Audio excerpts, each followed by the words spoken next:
DG world class में आप लोग का स्वागत है। हम लोग पहले एक जो मॉडल प्रश्न पत्र है उस पर चर्चा कर चुके हैं। ये हम लोगों के सामने दूसरा सेट आ रहा है जिसमें भी कुछ काफ़ी वेरिएशन है, काफ़ी बदलाव है। देखेंगे कि क्वेश्चंस कैसे कैसे हैं और कैसे कैसे प्रश्नों का क्या उत्तर देना है। तो जैसे सेट 1 को हम लोग डिस्कस किए थे, उसमें बताए थे कि वस्तुनिष्ठ प्रश्न है, रिक्त स्थान वाले प्रश्न हैं, कुछ अंकिकी हैं यानी न्यूमेरिकल्स हैं और कुछ डायग्राम से रिलेटेड प्रश्न हैं। तो इस तरह से हम लोग अब सेट 2 पर कुछ प्रश्न पर डिस्कस कर रहे हैं। जो प्रश्न आपके सामने है वो देखिए। अभी है सही विकल्प का चयन करें, तो सही विकल्प का चयन करें। आपके सामने ये 4 विकल्प दिए हुए हैं। विकल्प क्या है कि अगर हम उत्तल दर्पण द्वारा प्रतिबिंब सदैव होता है, उत्तल दर्पण जिसको कि हम लोग बोलते हैं कॉन्वेक्स मिरर, तो कॉन्वेक्स मिरर किस तरह से प्रतिबिंब को बनाता है।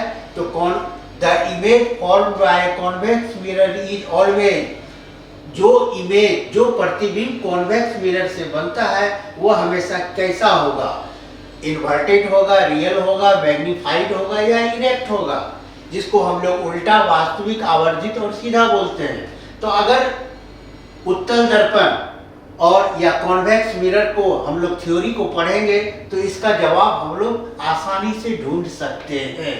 तो इसमें जरूरत है पढ़ने की हमको क्या, उत्तल दर्पण के प्रॉपर्टीज को। ये क्वेश्चन आपको 1 मार्क्स का बनता है। अब हम लोग दूसरे प्रश्न की तरफ आते हैं। ये भी हमारा वस्तुनिष्ठ प्रश्न है, बहुविकल्प प्रश्न है। इस प्रश्न में हमको ये देखना है कि इसका भी सही ऑप्शंस को हम लोग कैसे जाने। और प्रश्न हमारे सामने है कि लेंस की शक्ति का एसआई मात्रक है। लेंस की शक्ति का जो यूनिट है, एसआई मात्रक है, वो क्या होगा। तो एसआई मात्रक हम लोग के सामने 4 हैं। एक है जूल, दूसरा है वाट, अर्ग और डायप्टर। तो लेंस का मात्रक क्या होगा, तो लेंस चैप्टर को जब हम लोग पढ़ेंगे क्लियर कट उसमें हमको मिल जाएगा कि लेंस का मात्रक क्या है। तो इस तरह से हम लोग चुन सकते हैं कि यह हमारा सही उत्तर क्या होगा। तो इस प्रश्न के उत्तर के लिए भी हमें थ्योरी में जाने की जरूरत है, थ्योरी को पढ़ना है। अब हम लोग नेक्स्ट क्वेश्चन की तरफ बढ़ते हैं। वो क्या है कि आंख के रंगीन भाग को क्या कहते हैं। The coloured portion of the I is called.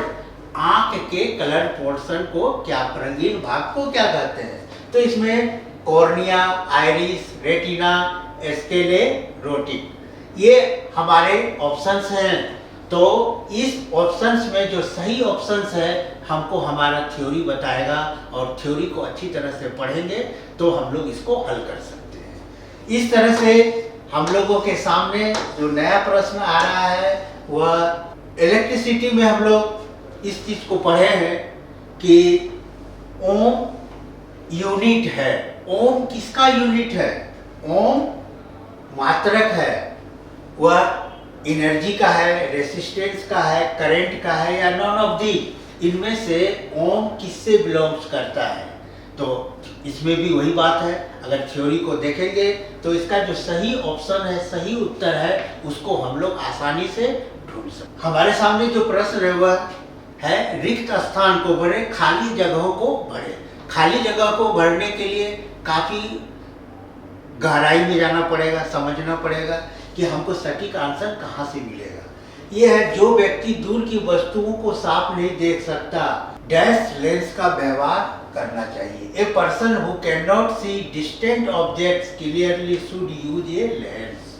तो हम लोगों के लिए इसमें एक ऑप्शन ये भी कि हम लोग जो पहले डिस्कस किए हैं क्वेश्चंस पर, अगर उस क्वेश्चंस को भी अगर ध्यान में रखेंगे तो इसका आंसर सहज ही हम लोग को मिल जाएगा और हम लोग सही चीज को भर सकते हैं। अब नेक्स्ट प्रश्न की तरफ चलते हैं। The current flowing in a conductor, the current flowing in a conductor is proportional to. अब कहता चालक बहने वाली धारा डैश के समानुपाती होती है।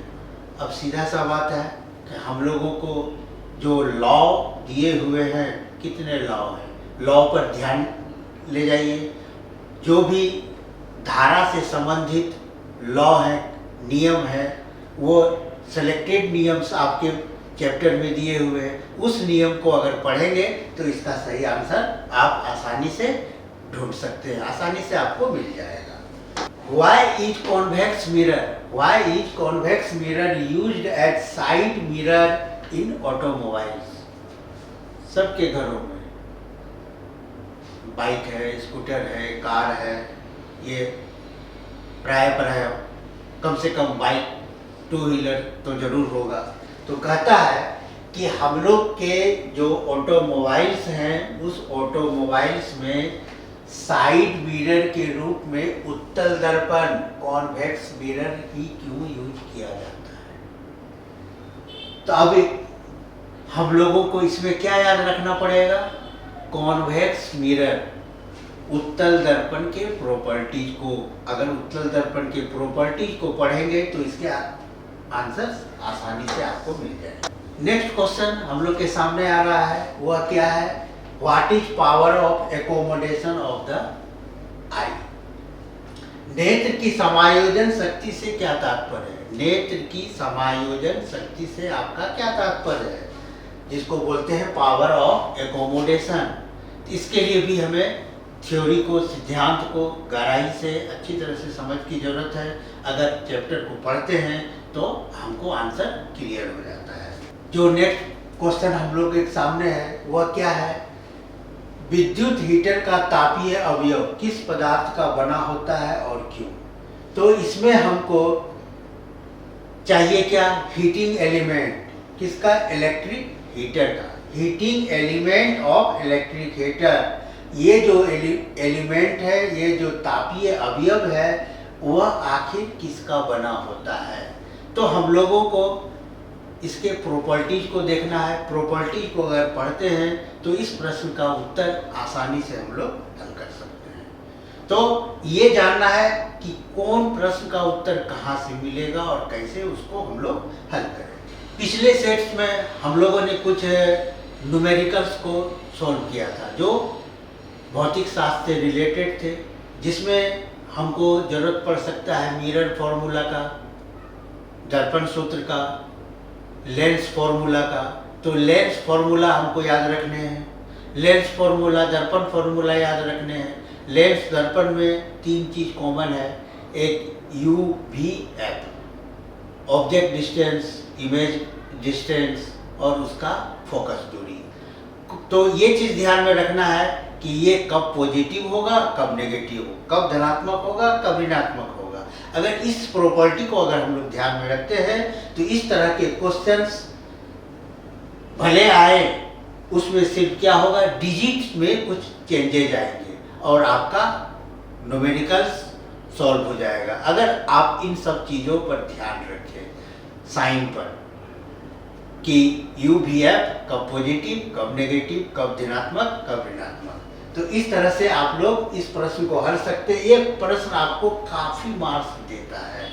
देखिए ये बटन डिस्ट्रीब्यूट क्या हुआ है, 1 + 1 + 2 = 4 में। तो ये 3 खंड में बटा हुआ है। तो अगर हमको हर सेक्शन का जवाब दें अगर, तो हमको सेक्शन वाइज हमको 4 नंबर मिल जाता है। पहले सेक्शन में 1 मार्क्स है, दूसरे सेक्शन में भी 1 मार्क्स है, तीसरे सेक्शन में हमारा 2 मार्क्स है। इस तरह से हमारा ये प्रश्न जो है हमको 4 नंबर देता है, 4 मार्क्स देता है, जिसको हम आसानी से। अब इस तरह के प्रश्न में न्यूमेरिकल्स में ऑप्शंस भी रहते हैं। अगर आपको ये क्वेश्चन प्रॉब्लम क्रिएट कर रहा है तो आप क्या करेंगे, दूसरे प्रश्न की तरफ जाएंगे, उसको पढ़ेंगे। वो क्वेश्चन का भी जो पोटेंशियल है वह सेम टाइप से होगा, 2 + 1 + 1। तो दोनों में डिफरेंस क्या है कि फर्स्ट खंड में हमको 1 1 + 2 और दूसरे में क्या है 2 + 1 1। तो मार्क्स तो हमको स्कोर करना है 4 ही, लेकिन वो 4 मार्क्स हमको किस तरह से आसानी से मिल जाए, इसके लिए हमको चाहे वह उत्तल दर्पण हो, अवतल दर्पण हो, कॉनकेव लेंस हो, कॉन्वेक्स लेंस हो, उसके प्रॉपर्टी को हम लोग को ध्यान में रखना। आपके सामने एक नया प्रश्न फिर आ रहा है क्या, जो आपको कितना मार्क्स दे रहा है? 4। इसमें भी इस प्रश्न से आप 4 मार्क्स अर्जित कर सकते हैं, ऑब्टेन कर सकते हैं। What is defects of vision? दृष्टि दोष कहते किसे हैं? पता ही है, तरह तरह के दृष्टि दोष होते हैं। किसी को नजदीक का नहीं दिखता, किसी को दूर का नहीं, किसी को बहुत तरह का प्रॉब्लम है। तो हमें दृष्टि दोष किसे कहते हैं? What is defects of vision? Right 3 different types of defects of vision. तो कॉमन जो 3 तरह के आँख के प्रॉब्लम्स हैं उसका जिक्र करना है, तीनों के नाम को लिखना है। Which type of lens is used to correct it?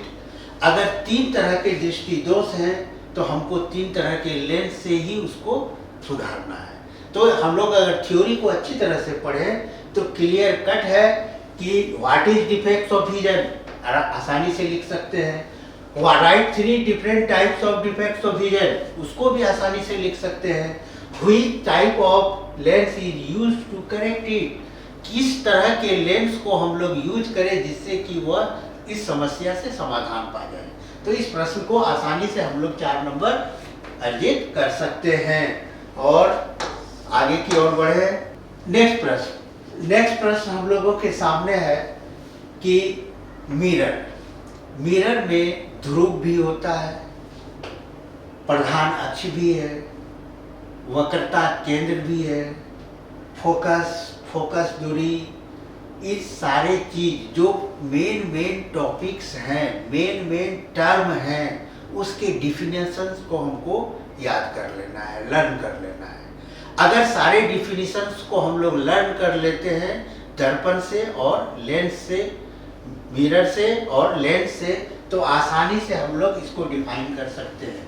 अब जैसे ये तो हमारे सामने सैंपल का प्रश्न है, ध्रुव, प्रधान अक्ष, वक्रता केंद्र, फोकस दूरी, तो किसके लिए? तो दर्पण के लिए। तो ये चीज ध्यान में रखना है कि दर्पण के लिए है तो हमको इसके अनुसार हमको लेंस के लिए भी प्रिपरेशन कर लेना है, जिससे कि हमारा प्रश्न छूटे नहीं। क्योंकि आपको बताया गया है कि ये सैंपल है, नमूना है, तो इसका अल्टरनेट उसको भी ध्यान में रखना है।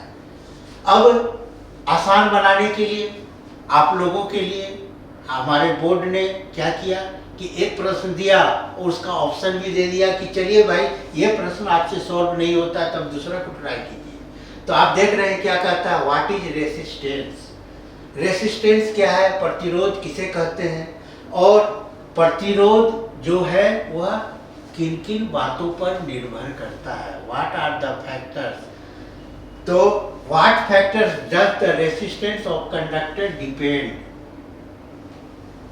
कंडक्टर का रेसिस्टेंस किन फैक्टर्स पर डिपेंड करता है? तो ये सारी चीज प्रश्नों के लिए हमको थ्योरी को अच्छी तरह से पढ़ना है। अगर थ्योरी को हम लोग पढ़ते हैं तो इस प्रश्न को चाहे इस वे में आंसर दें या इस वे में आंसर दें, लेकिन आपको मार्क्स भरपूर देता है। कितना मार्क्स देता है? आपको देख रहे हैं कि ये 5 मार्क्स आपको दे रहा है।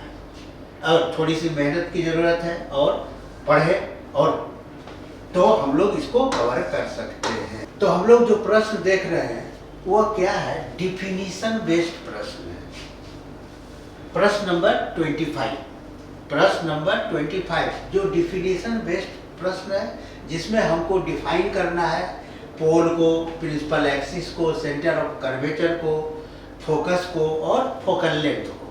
तो डिफिनीशंस जितने सारे हैं दर्पण में या फिर लेंस में, सारे डिफिनेशंस को अगर हम लोग लर्न कर ले तो ये हमारे लिए काफ़ी बेनिफिशियल होगा, काफ़ी लाभदायी सिद्ध होगा।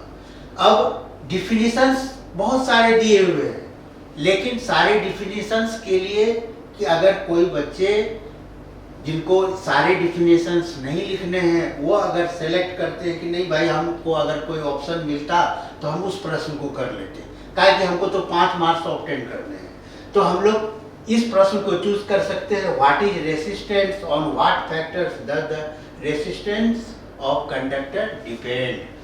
प्रतिरोध किसे कहते हैं? प्रतिरोध को डिफाइन कर देंगे। जो आसानी से हम लोग को ओम्स लॉ में मिल सकता है। उसके बाद चालक का प्रतिरोध किन किन कारकों पर निर्भर होता है। तो ये जो फैक्टर्स हैं, ये सारे फैक्टर्स हमको बुक में थ्योरी में मिलेंगे, और इस तरह से हम लोग चाहें तो ये जो हमारा फिजिक्स का सेक्शन है उसमें हम लोग 100% नंबर अर्जित कर सकते हैं। बस थोड़ा सा उसमें ध्यान देने की ज़रूरत है, और हमारा ये टॉपिक समाप्त होता है। और आप इसको अगर दोहराते रहेंगे, करते रहेंगे, तो उम्मीद करता हूँ कि अच्छे अंकों से सफल हो जाएंगे।